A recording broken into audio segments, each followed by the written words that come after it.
সকাল সকাল ঝাড়ু হাতে কাজে লেগে পড়লাম, ঘর ঝাড় দিচ্ছি। আর এখন ঝাড় দিয়ে তো আর বাইরে নেই না, কারণ বাইরে কাজ হচ্ছে, শুধু ওই বারান্দাটা এমনি ঝাড় দিয়ে বেলচাই করে নিয়ে আসি। আর কারণ ওখানটা অনেকক্ষণ ধরে ঝাড় দিলে মানে সব কিছু ঝাড় দিয়ে বাইরে ওখানে কাজ করে তো মিস্ত্রিরা, সেই জন্য আমি বাইরে টান নিই না, ওই রান্নাঘর থেকে একবার বেলচা উঠিয়ে নিই। আর দেখছো তো প্রথমেই আমার ফোনটায় কী অসুবিধা, আমি কিন্তু পুরো ঘরটা ঝাড় দেওয়াও দেখাতে পারলাম না। তো ফোনটায় খুবই সমস্যা হচ্ছে। আর ওদিকে জামা কাপড়ও কেচে নিয়েছি, এক গাবলা, জানি না কোথায় মেলবো, কি করব, মেলারও খুব অসুবিধা হচ্ছে। যতদিন না এই বাড়ির কাজটা কমপ্লিট হচ্ছে ততদিন কিন্তু দড়ি টড়ি টানাতে পারবো না। তো যাই হোক, যেটা বলছিলাম, একটু মানে কষ্ট হয়ে গেছে আর কি, গরম লাগছে, তো একটু জল খেয়ে শান্তি পেলাম আর কি।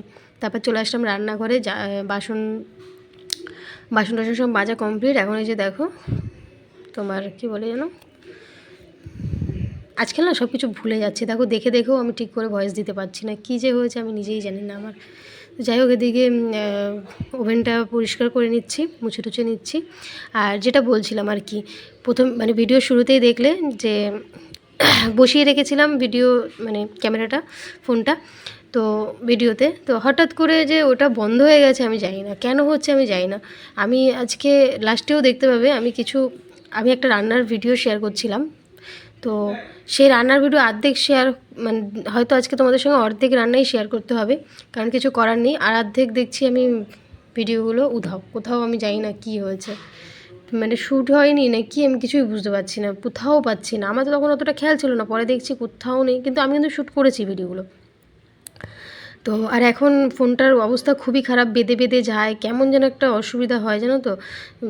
যদি ফোন নিয়ে হেঁটে হেঁটে যদি ভিডিও করি, তখন কেমন যেন বেঁধে বেঁধে যায় কথা, যদি মানে একদম র র ভিডিও করি, সেখানে কিন্তু কথাগুলো খুবই বেঁধে যায়, খুব অসুবিধা হচ্ছে, মাঝে মাঝে আটকে যাচ্ছে ভিডিও, আমি জানি না কেন হচ্ছে। অ্যাকচুয়ালি যারা আমরা ব্লগিং করি তো তাদের কিন্তু, বা যারা ভিডিও রোজ আমাদের ফোনটা কাজে লাগে আর কি, তো এত পরিমাণে চাপ পড়ে ফোনের উপরে, যার জন্য কিন্তু ফোন বেশি দিন টেকে না। তো যাই হোক, আমারও একটা ফোন নিতে হবে, আর এবার নিলে একটা ভালো ফোন নেব। তো দেখা যাক, এখন তো আর নেওয়া সম্ভব না, এই মুহূর্তে নেওয়া সম্ভব না, তো আস্তে আস্তে টাকা জমাই তারপর নেব একটা ফোন। আর এদিকে দেখো, যেটা রান্না তোমাদের সঙ্গে শেয়ার করবো হয়েছিলাম, সেইটাই আর কি গন্ডগোল হয়ে গেছে।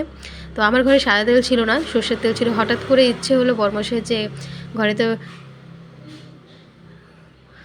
বিরিয়ানি রাইস আছে, তো তুমি ওইটা দিয়ে এক কাজ করো, তো একটু ফ্রাইড রাইস মতো বানিয়ে দাও।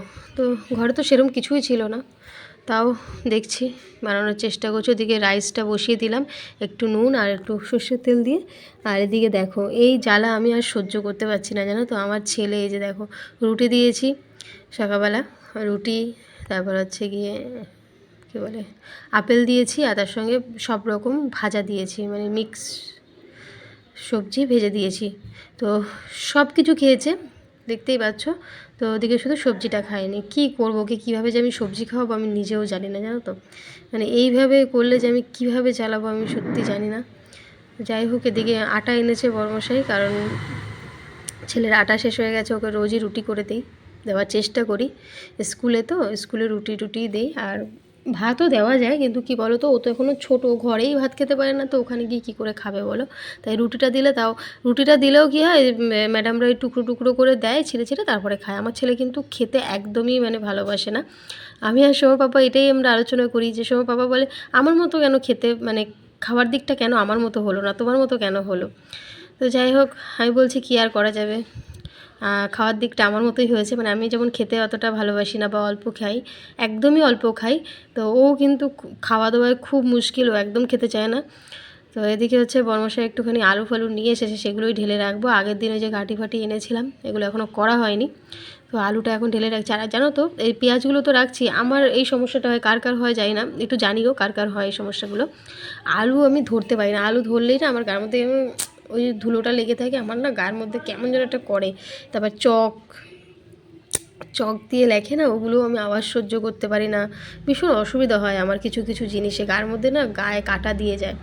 আর আলুর এই কী বলে, ওই ধরলেও কেমন লাগে যেন, আমি আলু টালু বাছি না খুব একটা, খুব অস্বস্তি হয়। কিন্তু আলু যখন ছুলি, মানে আলু টালু ছুলি, তখন আবার অতটা অসুবিধা, কিন্তু হাতে যে ধরি ওটাতে বেশি অসুবিধা হয়। তো যাই হোক, আর মাটি ফাটিও আমি খুব একটা ধরতে পারি না হাতে, তো আমার কেমন যেন গায়ের মধ্যে কাটা দিয়ে ওঠে, আর কেমন যেন একটা অস্বস্তি হয়, আমি বুঝতে পারি না কেন হয়। তো যাই হোক, এরকম অনেক রকমের সমস্যা আছে আমার। আর এদিকে 5 কেজি চাল নিয়ে এসেছে, হ্যাঁ, এরকম চালের বস্তা মানে এরকম প্যাকিং করা থাকে এখানে। আর ডিম নিয়ে এসেছে, আর সর্ষের তেল নিয়ে এসেছে 1/2 লিটার। তো ওটা দেখাতে ভুলে গেছিলাম আমি। 5টা ডিম নিয়ে এসছে, কারণ প্রতিদিন ছেলেকে একটা করে ডিম সিদ্ধ খাওয়াই, তো সেখানে লাগে। তবে ঘরে তো ডিম থাকলে তরকারি ডিম সব কাজেই লাগে, তাই না? কিছু ঘরে না থাকলেও একটা ফটাফট ডিম ভাজা করে দিলেও কিন্তু খাওয়া হয়ে যায়। তো এখন হচ্ছে এই যে লুবিয়া টুবিয়াগুলো কেটে নিচ্ছি, সমস্ত সবজি ঘরে যা আছে আর কি, লুবিয়া, ফুলকপি, বাঁধাকপি, গাজর নেই, গাজর শেষ হয়ে গেছে। আর আলু দিয়েছি, আর কি দিয়েছি আর ঠিক মনে নেই, না আর কিছু দেইনি বোধহয়, হ্যাঁ আর কিছু দেইনি। তো এই দিয়েই কিন্তু আজকে একটা ফ্রাইড রাইস বানাবো, ডিম দিয়ে আন্ডা ফ্রাইড রাইস, বুঝতে পারছো? এটার সঙ্গে যদি একটুখানি কী বলে চিংড়ি মাছটা দেওয়া গেলে আরও ভালো হতো। আর এখানে হচ্ছে পেঁয়াজ, রসুন, আদা কুচি সব কুচি কুচি করে নিয়েছি, লঙ্কা কুচি করে নিয়েছি। তো এই অবধি ভিডিওটা দেখতে পাবে। এরপরে কিন্তু যখন আমি রান্নাটা পুরো করছি তখন আর দেখাতে পারিনি, মানে আজকে তোমাদের সাথে অর্ধেক রান্নাই শেয়ার করতে হবে, কিছু করার নেই। ভিডিও মানে আমি জানি না কোথায় উবে গেল না কি হলো, আমি বুঝতে পারছি না। ফোনটা একদমই কাজ হচ্ছে না, জানি না কবে একটা ফোন নিতে পারবো। আমার এখন একটা ফোনের খুব প্রয়োজন, ফোন না হলে আমি ঠিকঠাক কাজ করতে পারছি না, খুবই অসুবিধা হচ্ছে। তো এটা ভালো করে ভেজে নিয়ে, আর এদিকে দেখো সবজিগুলো আগে থেকে আগে থেকে বলছি, ভালো করে ভেজে নিচ্ছি, ওর মধ্যে দিয়ে ভেজে নিয়ে তারপর কিন্তু রাইসটা দিয়ে দিয়েছিলাম। রাইসটা দিয়ে ভালো করে ভেজে একটু গোলমরিচ গুঁড়ো মিলিয়ে দিয়েছিলাম। তো রাইসটা দেওয়া তো আর দেখাতে পারলাম না তোমাদের, যে বললাম ভিডিওটা নেই, 2-3টে ভিডিও মিস হয়ে গেছে। আর এখানে দেখো ডিমটা আমি সাইডে ভেজে নিচ্ছি, এই যে ফ্রাই প্যানটা, এটার মধ্যে সবজি কেটেছিলাম। তো এটা একটু এটার মধ্যে জল দিয়ে ধুয়ে আবার এই যে ডিম ভেজে নিচ্ছি। এটা কিন্তু ফ্রাই প্যানই ছিল, তো এটা আমার শ্বশুরমশাই ইউজ করতেন, তো ওটা আমি কলকাতা থেকে নিয়ে এসেছিলাম স্মৃতি হিসাবে। আরও 2-একটা জিনিস এনেছি, তো এটা আমি মানে ভেঙে গেছে, তারপরেও আমি এটা ফেলি না, যেহেতু ওনার স্মৃতি, সেই জন্য ফেলি না, আমি নিজেই নিয়ে এসেছিলাম। তো এদিকে হচ্ছে কি ভালো করে ভেজে নিয়ে ডিমটা একটু বেশি দিয়েছি, 3টে ডিম দিয়েছি। ডিমটা না হলে দেবে আবার ভালো লাগে না খেতে।